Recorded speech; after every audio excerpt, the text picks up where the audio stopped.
မင်္ဂလာပါရှင်ဒီနေ့မှာတော့ဆ iam အသက်အန္တရာယ်စိုးရင်ရသည့်အထိအရေးကြီးတဲ့သွေးကြောပိတ်ယောဂနဲ့ပတ်သက်ပြီးတော့ထိရောက်လွယ်ကူတဲ့တိုင်းရင်းဆေးကုထုံးတွေနဲ့သွေးကြောပိတ်ယောဂအတွက်ရှောင်ကျဉ်ရန်စားတောက်ရန်အစားအစာတွေမျှဝေပေးသွားမှာဖြစ်ပါတယ်ရှင်ဆ iam ကတော့တော်ဝဲမမပါတိုင်းရင်းဆေးပညာရှင်တစ်ယောက်ဖြစ်ပါတယ်ရှင်那件该开始将没对子那是一丢三位阿西洋面的林昂里非美心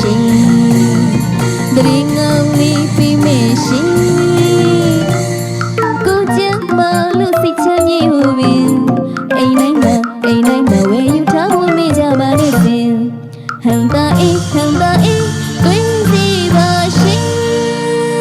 ပထမဆုံးအနေနဲ့သွေးကြောပိတ်ယောဂတက်တာပြောက်ကင်းစေဖို့အတွက်အဓိကရှောင်ကျဉ်ပေးတဲ့အစားအစာတွေပြပြပေးချင်ပါတယ်ရှင်။သွေးကြောပိတ်ယောဂတက်တာစေဖို့အတွက်ရှောင်ကျဉ်ပေးတဲ့အစားအစာတွေကတော့ဝက်သား၊ဘဲသား၊မြေပင်၊ထောပတ်တို့လိုအစီအစိတ်များတဲ့အစားအစာတွေစီနဲ့ကြော်ထားတဲ့စီစိန်ထားတဲ့အစားအစာတွေစားနဲ့စားသိပ်ထားတဲ့အစားအစာတွေတာစီကံအောင်ပြုပြင်စီမံထားတဲ့အစားအစာတွေတကြားပါဝင်မှုများတဲ့အစားအစာတွေနဲ့ဝမ်းတွင်းကလီစာတွင်းအောင်စာတို့ရှောင်ကျဉ်ပေးရမှာဖြစ်ပါတယ်။အခုဆက်ပြီးတော့သွေးကြောပိတ်ယောဂတက်တာစေဖို့အတွက်အထောက်ပံ့ဖြစ်စေနိုင်တဲ့အစားအစာတွေလည်းပြောပြပေးချင်ပါတယ်ရှင်။သွေးကြောပိတ်ယောဂတက်တာစေဖို့အတွက်ဦးစားပေးပြီးစားသုံးပေးတဲ့အစားအစာတွေကတော့ဂျင်း၊စနွင်း၊ကြက်သွန်ဖြူအစိမ်း၊ကြက်သွန်နီအစိမ်းတို့လိုဟင်းကပ်အမွေကြိုင်တွေရဲရွက်ရဲရွက်သည်ရှောက်ရက်ရှောက်သည်ကြွရွက်မူတို့လိုသွေးကြောကိုပြန့်ကျဲစေနိုင်တဲ့အစားအစာတွေဇီးဖြူသည်လိမ္မော်သည်ကျွဲကောသည်ဂါဗလာသည်တို့လိုအရသာချင်းပြီးအရေးရှမ်းတဲ့အသီးသီးကိုဦးစားပေးပြီးစားသုံးပေးရမှာဖြစ်ပါတယ်။ဒီစက်ထဲမှာပဲသွေးကြောပိတ်ယောဂကိုတက်တာပြောက်ကင်းစေနိုင်တဲ့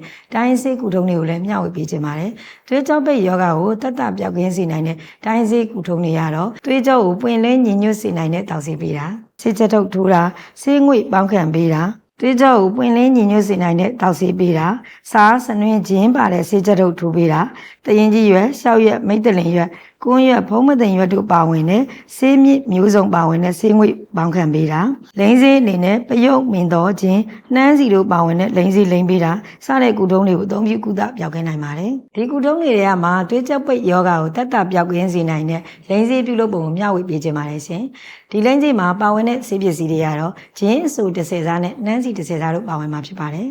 ဒီဝက်ဖော်ဆက်ပေးပုံကတော့ပထမဆုံးအနေနဲ့ဂျင်းကိုရေးစင်စေးခွန်ခွာပြီးချစ်ထားပေးပါချစ်ထားတဲ့ဂျင်းတွေကိုအရင်ညစ်ပြီးရလာတဲ့ဂျင်းရည်တွေကိုနှမ်းစီနဲ့ရောပြီးမီးငင်းငင်းလေးနဲ့ကြိုချက်ပေးရမှာဖြစ်ပါတယ်ဂျင်းရည်ခံပြီးတော့စီကြည့်ကြံတဲ့အချိန်မှာတော့အေးခံပြီးတော့လေးလုံးနဲ့ပလင်းတစ်လုံးနဲ့မှထည့်ပြီးတင်ထားပေးရမှာဖြစ်ပါတယ်ဒီဆေးကိုသွေးကြောပိတ်ယောဂအတွက်လိန်ဆေးအဖြစ်အသုံးပြုပေးနိုင်ပြီးတော့ခက်နွေးနွေးနေထားမှလိမ့်မဲ့ဆိုရင်တော့ပို့ပြီးတော့အကျိုးရှိတဲ့အာနိသင်ကိုရရှိမှာဖြစ်ပါတယ်